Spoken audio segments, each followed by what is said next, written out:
Well, hello there. Welcome to another episode of Let's Talk. My name is Aaron, and if this is your first time, this is where I basically waste your time and just talk about nothing. Yes, I hope you guys have been doing okay and had a great weekend and have been enjoying the Olympics too, because I sure have. I've been stuck behind the TV like almost 24/7 watching like live telecasts and replays. It's just been nuts, but been fun at the same time. But let's get into the meat of things. We finally know what the Nothing Year One looks like for reals this time because it's been finalized. The case, as you can see here, is as I reported last time. It's transparent, it's see-through, and it's pretty darn cool looking. But for the earbuds, while still good to look at, it sadly has moved away from the concept, which I personally like because that thing looked like a whiteout dispenser. But we also have stats as well. On paper, they look pretty good. There's active noise cancellation, kind of average 4 hours listening time per earbud with active noise cancellation on. There's Qi charging on board as well. 11.6mm drivers with a decent sized bass cavity, which should help with sound quality a lot. 3 mics per side, IPX4, kind of okay. Bluetooth 5.2 with Android fast pairing, and thankfully the suspected $99 retail price stays put, taking it big time to the AirPods Pro, which really was Nothing's main target to beat. And on a side note, I'm noticing Nothing's prodigious use of the dot matrix font, and I'm sure you've noticed this by now. You see this on their marketing material, the logo, and you can find even more dots on their buds that denotes left and right side.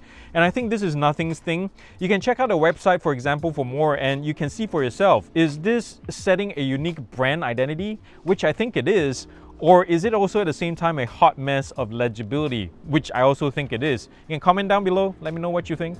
Oppo is one of those brands that I admire and despise at the same time because they make some of the best tech products on this flat vegan earth, like the fine X3 Pro, one of the best smartphones I've seen in a while, or the acclaimed Enco X earbuds.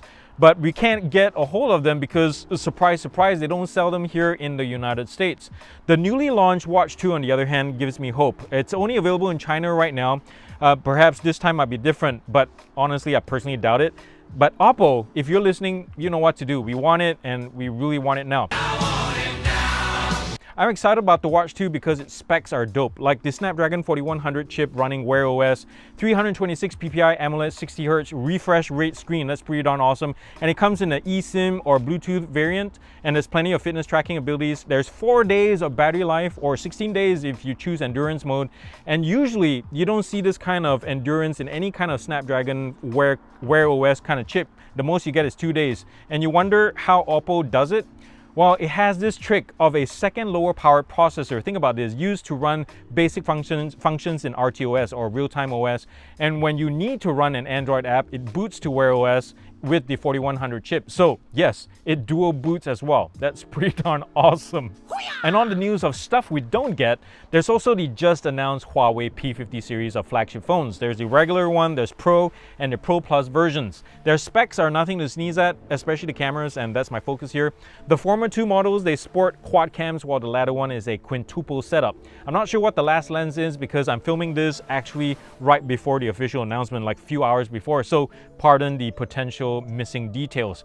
But what I got so far is a 50 megapixel main shooter with OIS or optical image stabilization at f1.8, a 13 megapixel ultra wide, a 64 megapixel 3.5 times optical zoom with OIS, and it's also capable of 100 times digital zoom, and also a 40 megapixel time of flight or depth sensor. Maybe the fifth lens is a macro, perhaps.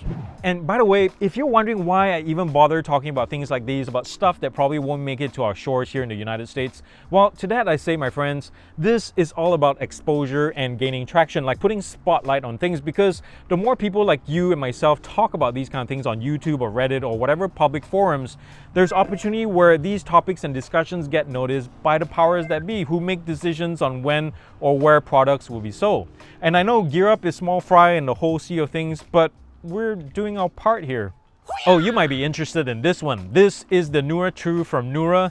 It's a true wireless earbud with active noise cancellation, and if I remember correctly, it goes for 199 bucks. But what it does is it prides itself in audio personalization, whereas its own proprietary technique of testing your hearing, kind of like a Sony or Soundcore, and then setting up personal sound profiles after that. Personally, I'm digging the looks the most though. It kind of reminds me of a Microsoft Surface earbud.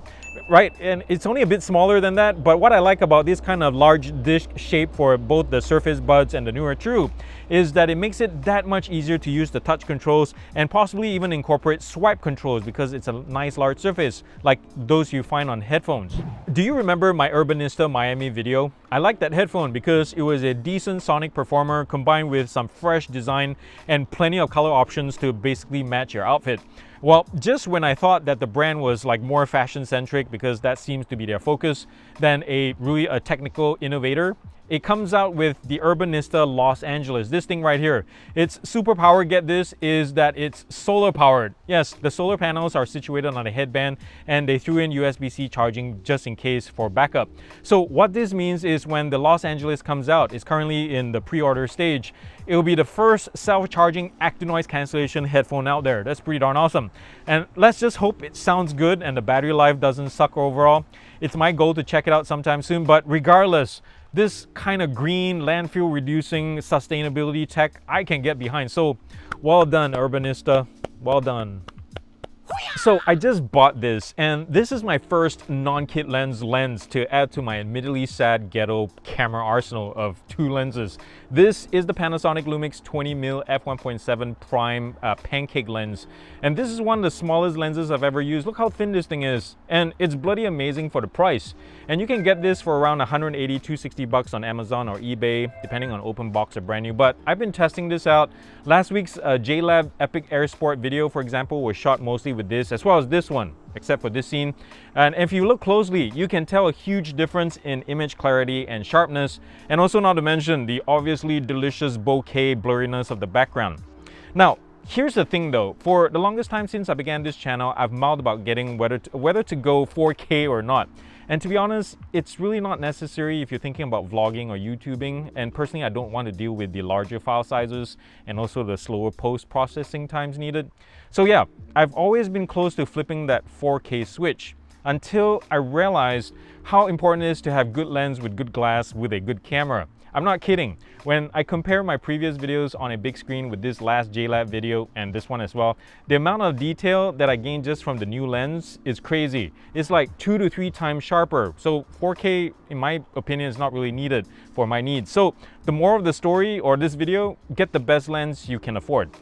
Anyway, I like to make a review of this Lumix lens. It's been out for a few years now, but it's still rated as one of the best of its kind. What do y'all think? Would you watch it if I make it? Comment down below. Well, there you have it, guys. That's all I got. And remember to subscribe if you enjoy this channel. Turn on the bell notification icon to get notified when new stuff comes out. And also, if you like to go further, there's my Patreon page down here where you can help support this channel financially. But either way, thank you in advance for your help. And also remember the thumbs up if you like this video. So take care of yourselves, guys. Have a great day and enjoy the Olympics while it lasts. And always be loving and kind to others around you. God bless. And I'll see you in the next one. Adios, muchacho.